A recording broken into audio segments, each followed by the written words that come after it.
but says his national security advisor and his Secretary of State are too rigid. They flatly accused you of creating an atmosphere of mistrust and hostility. Yeah, well, first, they're wrong about that.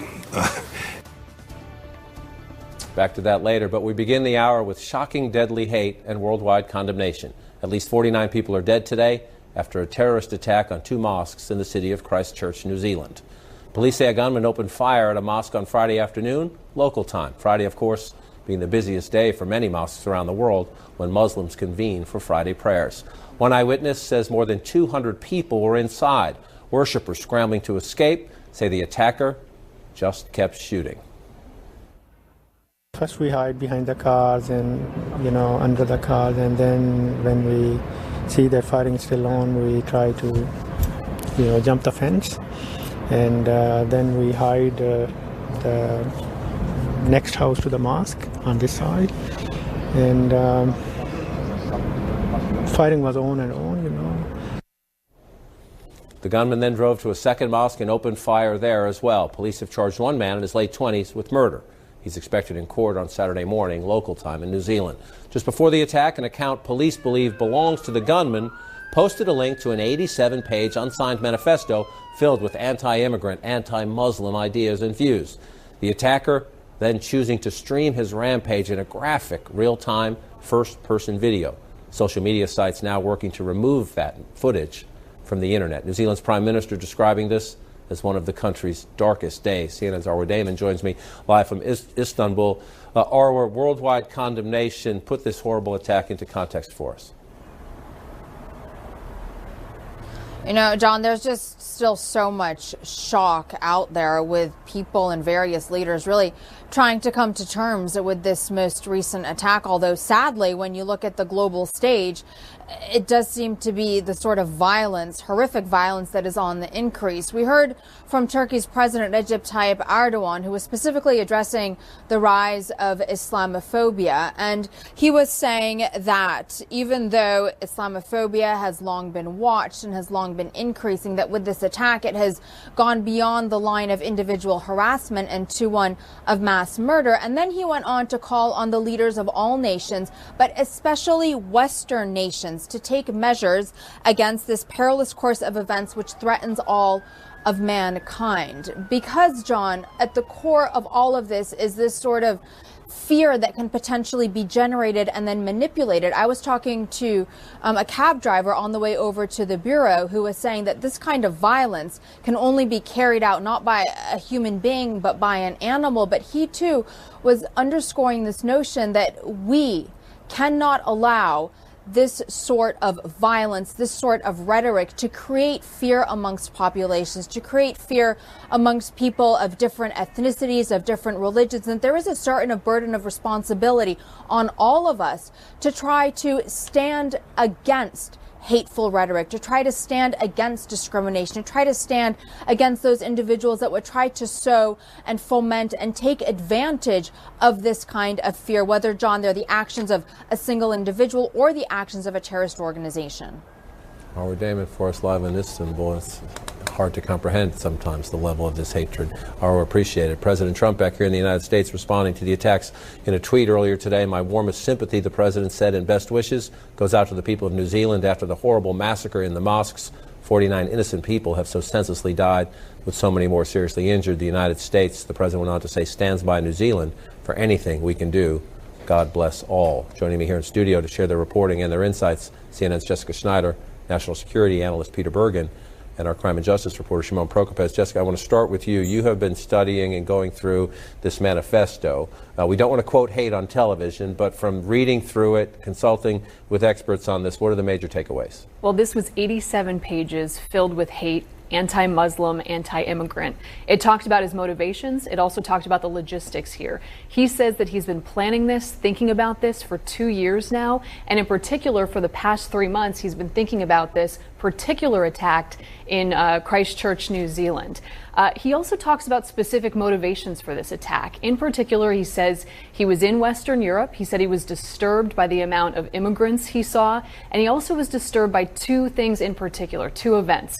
2017, the truck attack in Stockholm, Sweden, that killed 5 people, where a truck plowed through a crowd. That disturbed him, that terrorist attack. And then he also referenced the 2017 French elections. He said that he was rooting for Marine Le Pen, of course, associated with the Nationalist Party there. And then, of course, Emmanuel Macron won, and he lost all faith, as he said. So he really lays it out in disturbing detail. And one last thing, John, he talks about why did he choose New Zealand, and he said that he wanted the world to know that nowhere was safe, because of course New Zealand hasn't seen a mass shooting since 1990. People thought it would never happen there because of the tight gun control, but it did. And to that point, before we continue the conversations, let's listen to New Zealand's Prime Minister, because in the view of the officials there, because it has been so long, because gun violence is not a daily occurrence in a place like New Zealand, it is incomprehensible. Many of those who will have been directly affected by this shooting may be migrants to New Zealand. They may even be refugees here. They have chosen to make New Zealand their home, and it is their home. They are us. The person who has perpetuated this violence against us is not. They have no place in New Zealand. There is no place in New Zealand for such acts of extreme and unprecedented violence. The messages from leadership are critical at a moment like this, and the Prime Minister saying they are us, meaning the refugees, they are us, a direct counter to what you read in that manifesto. Peter, you understand this better than anybody. What are your major takeaways, A, from how it played out, and B, from the messages this gunman is trying to spread? Well, one interesting thing is he describes himself, and the person he describes is sort of a loser. He didn't go to university. He described himself as a kebab removalist. I'm not really sure what that is, but I presume it's somebody working kind of in the fast food business. And if you look at the profile, it's very similar to Omar Mateen, who killed 49 people in Orlando, Florida at the gay nightclub, and they're both basically the same age, 28, 29. People going nowhere fast in life, kind of losers, hoping to be heroes in their own story. They find an ideology that allows them to be violent, and this happens, whether it's jihadism or far-right ideology. The other point I'd make, Jonathan, is that terrorists are becoming their own producers. So every terrorist attack in the future, we saw this with ISIS in Paris, where a ISIS militant broadcast live on Facebook after he killed a policeman and his girlfriend. And so in the future, we're going to see terrorists sort of being producers of their own live coverage. And bring it home for us in the sense that this has been on the FBI's worry list for quite some time. Peter points to the terrorists being their own producers. There's also the global nature of this. You can track, no matter where you live in the world, you can track it now and find, we use the word loosely, friends and allies, if you will, in the cause of hate. Yeah, this is definitely something that the FBI has been concerned about. They study these shootings no matter where they happen, and they try to figure out what happened here. How did this happen? Was something missed?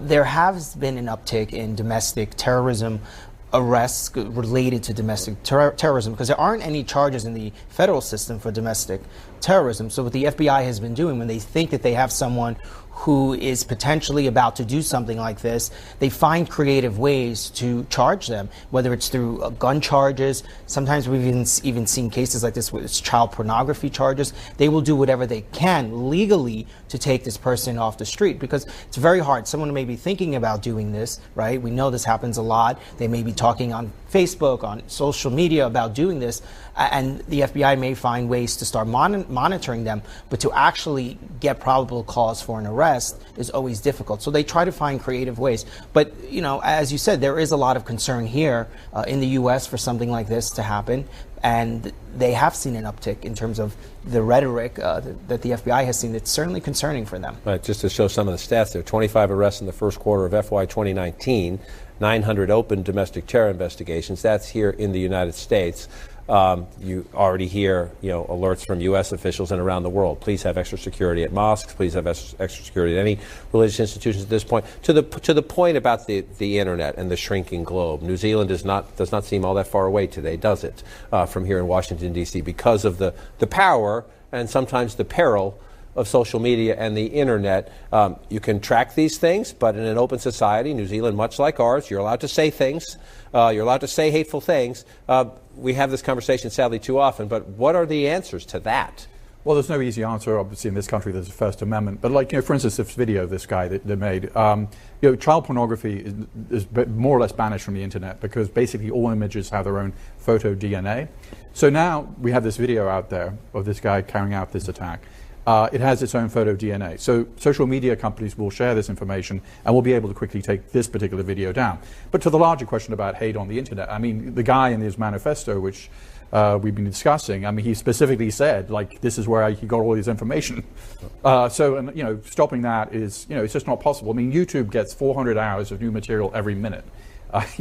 The volume is absolutely, and Facebook's hired 3,000 people to help try and bring down this content, not just terrorism content, but other hateful content.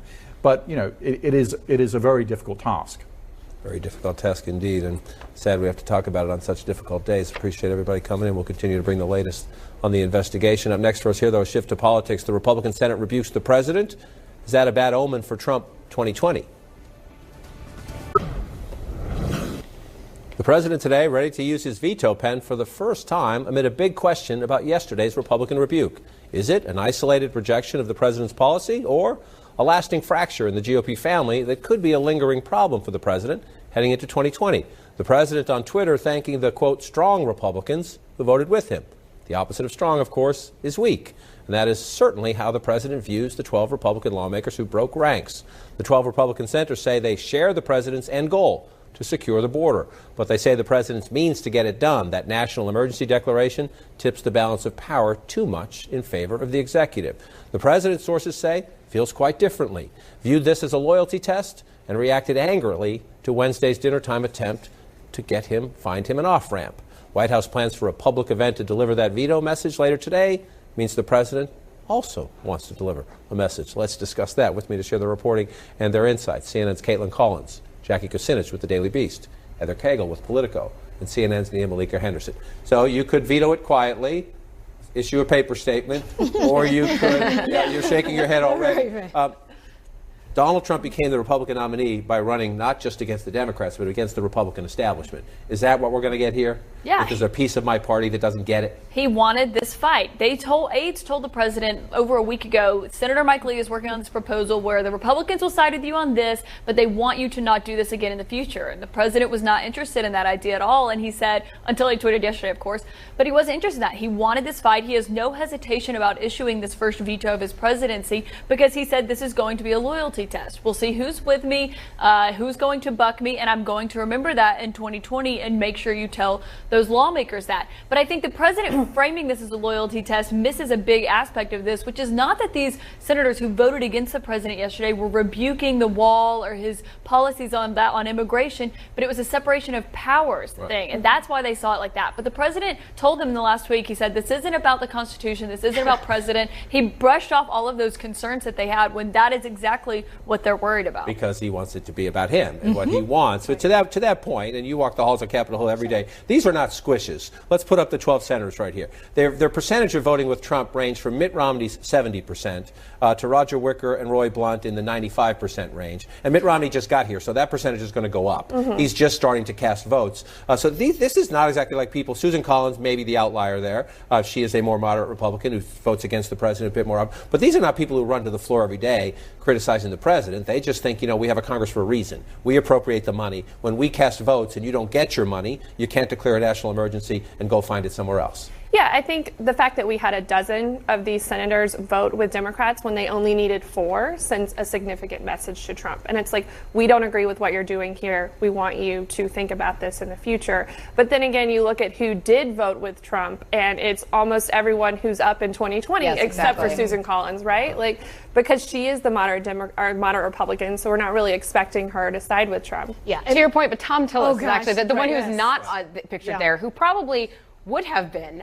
He wrote an op-ed less than 3 weeks ago saying that there sounded really proud and principled. Didn't he? Yeah, he did. He did, until I guess it started occurring to him that he might get a primary challenge, and he brushed that back yesterday. But let's get real here. This was about 2020. This was about being viable in 2020, and whether you're with me or you're against me, that's when Ben Sasse also someone who has spoken out about this, not as vehemently as Tillis, obviously, also tried to say that this was a Nancy Pelosi political move. You could say that if your whole party follows that logic, not if you're an outlier. And so process has never been a conversation that's smart to have about the Trump White House, right? If you think about traditional process. But Brendan Buck, who used to work on the Hill for a long time, he's just now left on a private, makes a good point. He's quoted this saying in the Washington Post.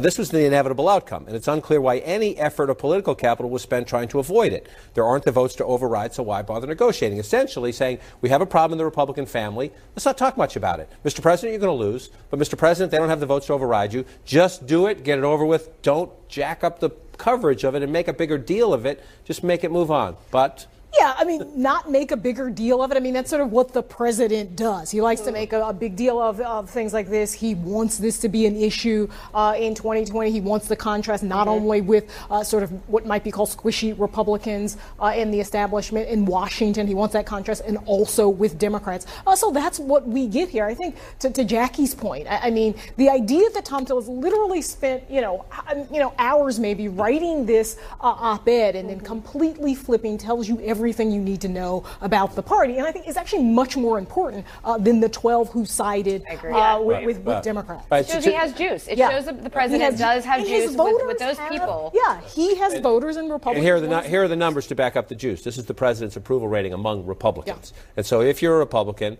Maine is different than most of the country, so Susan Collins, you understand her vote. If you're a Republican, there's the president in the 80s still. It goes up and down a little bit, but essentially goes between 80 and 90 right there. So the president speaks to Republican voters. They listen. So if you're Thom Tillis, you think, oh, maybe that's not where I want to be. Which gets me to the question: is this? We saw it on the Yemen vote too. Foreign policy question.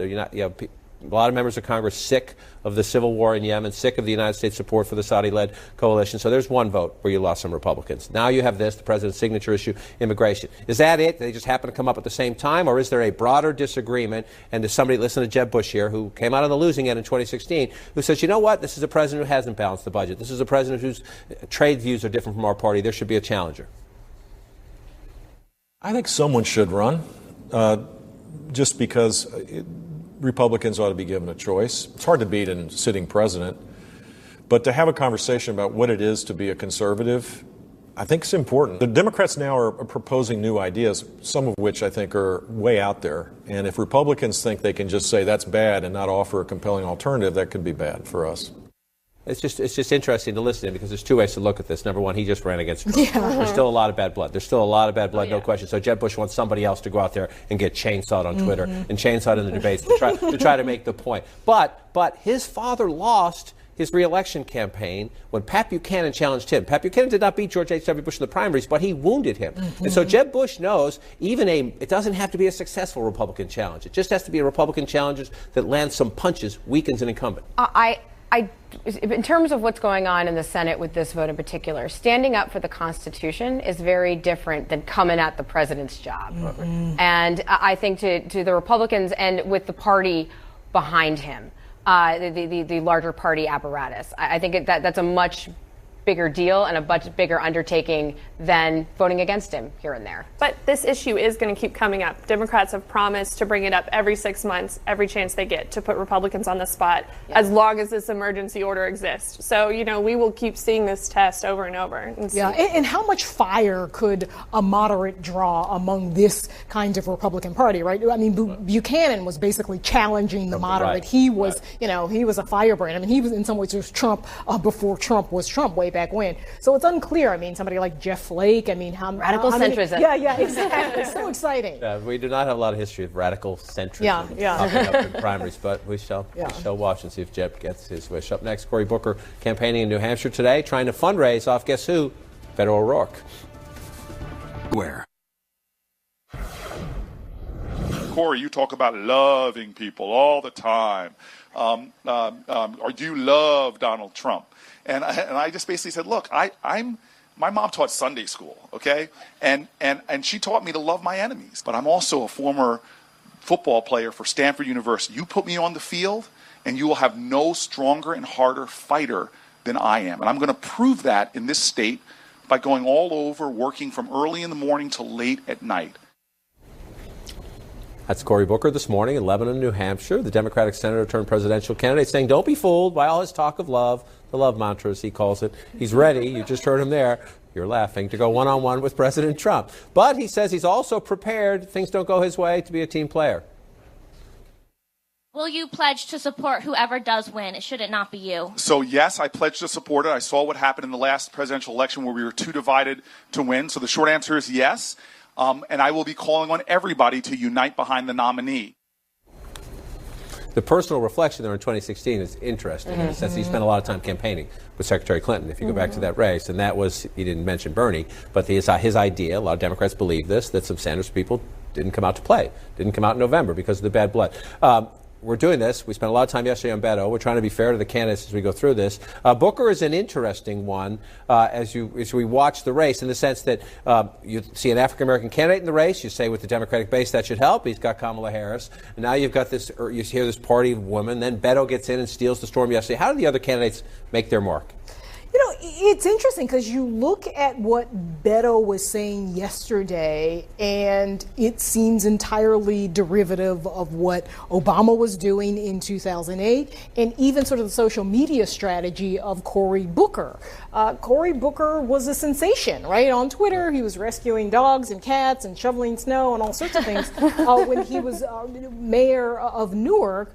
And now, in some ways, he seems like old news. I saw him down in Selma a couple of weeks ago. He's certainly able to connect with a crowd like that. It was mostly black people, obviously some white Democrats as well. But the sort of like fire that you see, I think, presently around somebody like Beto and even somebody like Bernie Sanders, you don't quite see it around Cory Booker. Listen, it's early still. He's got this love mantra, which is, you know, he's going to work with everybody and, you know, love conquers all. And it's Beto's mantra as well. It's Biden's a little bit too, so we'll see what happens. This is a marathon. That's the challenge. Every candidate has a different trajectory. Yeah. Some come up in like that, never come down. Others do a little bit of this. Some do a slow build.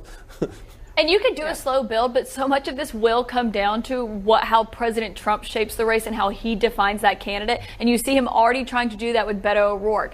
He did that once they were both in El Paso. The president was criticizing his crowd sizes, saying that he's already lost. And then today, or yesterday, just right after Beto had put out that video, the president was criticizing it in the Oval Office, talking about his hand movement, which a lot of people agreed with. That was something that people found distracting from that video. The president has a talent at targeting people and finding what is not their weakness, but something that's very defining about them. It's something that sticks with people and can help shape his message for them. So it'll be interesting to see as these Democrats try to distinguish themselves from this vast field of candidates, as the president also tries to shape them in voters' eyes. Yeah. And that's the challenge, right? Defining themselves before the president defines them. And that is going to be a real challenge for some of the candidates that might not be as well known as some of the others. And you see, Cory Booker trying to forge his way. It is still noteworthy that the president hasn't come at Kamala Harris yet on Twitter. He has complimented her crowd sizes. And I mean, not reading the tea leaves too much, but I think that's noteworthy and interesting that has not happened yet, and how he's going to try to do that. And we're showing you Senator Booker. He's at another event in New Hampshire. That's a live picture there from Claremont. So he's trying to navigate this party. Number one, Hillary Clinton, you had a female nominee last time. A lot of Democrats still have bad feelings. They didn't elect a woman president. You have a record number of women candidates running this time in this field. Here's Cory Booker's solution to that dynamic. I am very confident that this election, we will make history, because no matter what, I'm looking you in the eye and saying this, there will be a woman on the ticket. I don't know if it's in the vice president's position or the president's position, but if I have my way, there will be a woman on the ticket. Nominate me, I'll pick a woman. That's what I'm saying, right? Like, I think with Booker, we see a candidate who's very organized in Iowa, very organized in New Hampshire and South Carolina even, but is still struggling to break through and find his lane. And yesterday we saw his actress girlfriend was interviewed in the airport on TMZ, and that cut into a little bit of the Beto oxygen in the news. And then today he says, hey, nominate me, I'll put a woman on the ticket. Like, he's trying to make news. Is it working?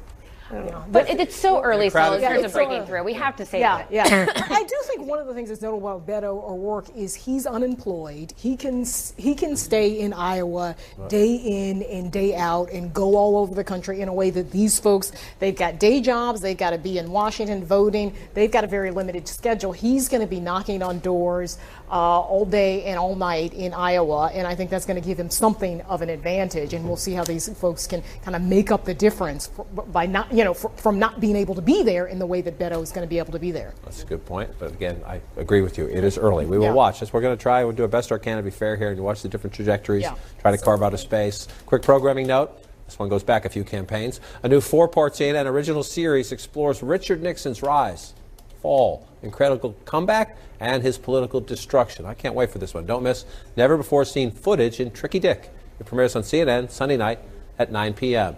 And before we go to break, back to present-day politics, they say imitation is the sincerest form of flattery, right? Not so sure about this attempt. Republican Congressman Dan Crenshaw. Tim Apple. Tim makes a lot of money. More money than me? No, not possible. He makes the phones. I make the hotels. He makes little tiny phones. I make big, beautiful hotels. Night at 7. Topping our political radar today, President Trump nominating a new NATO commander, tapping U.S. Air Force General Todd Wolters to lead the U.S. European Command and to be the top general overseeing NATO operations in Europe. The North Atlantic Council has approved General Wolters' new title, which will be Supreme Allied Commander, Europe. His nomination, though, must be approved by the United States Senate. New York Mayor Bill de Blasio heading to New Hampshire this weekend as he weighs a run for president in 2020. And like other progressives, he's already being asked what he thinks about capitalism. Do you believe in the capitalist system? I believe I'm a social democrat. I believe that we're living in a capitalist system that has strengths and weaknesses, and we have to address it with a strong role of government. And right now, that's not happening sufficiently. Another Democratic contender, candidate Amy Klobuchar, telling CNN Obamacare falls far short when it comes to controlling prescription drug prices. The Minnesota senator has made high drug prices, along with the opioid crisis, a central issue of her 2020 campaign. She says it's time to address what the Affordable Care Act failed, in her view, to fix. So a missed opportunity? I say it as a missed opportunity, but now we must move forward. And that's why I think both parties have been guilty of not bringing these up. But there's one party in charge right now, and that's the Republican Party. Beto O'Rourke already making waves as a Democratic presidential candidate. He spoke just last hour to voters in Mount Pleasant, Iowa. CNN caught up with some of those voters. Listen here. One says she doesn't want just another celebrity running for president. I want to make sure that we don't just have another celebrity running for president. I'm not saying Beto's that way, but he's got a celebrity image now already. I think it's wonderful that he started in this section of Iowa, because you cannot win a campaign by just going to Des Moines or Iowa City or Cedar Rapids or Sioux City. You have got to pick up the rural people too. I love the last part. Iowans just fighting for their turf in Iowa. We're on day 2. Mm-hmm. He got a lot of attention. He got a lot of buzz. Had small events on purpose, so they looked packed. And they were packed. I'm not disrespecting the crowds, but that's the smart way to do it. Yep. Your early events in Iowa. Arlela Santiago is with him and just asked him how was his 24-hour fundraising, which is one key test. He said he wasn't ready to tell us yet. What do we make of day 1? I bet it'll be a big number, that fundraising number. I called around to folks in South Carolina to get a sense of just how they were viewing him on the first day. And people are going to be seeing him on TV mainly. Some of the comments I got, he's a kid. My money is on Joey. They'll eat him up almost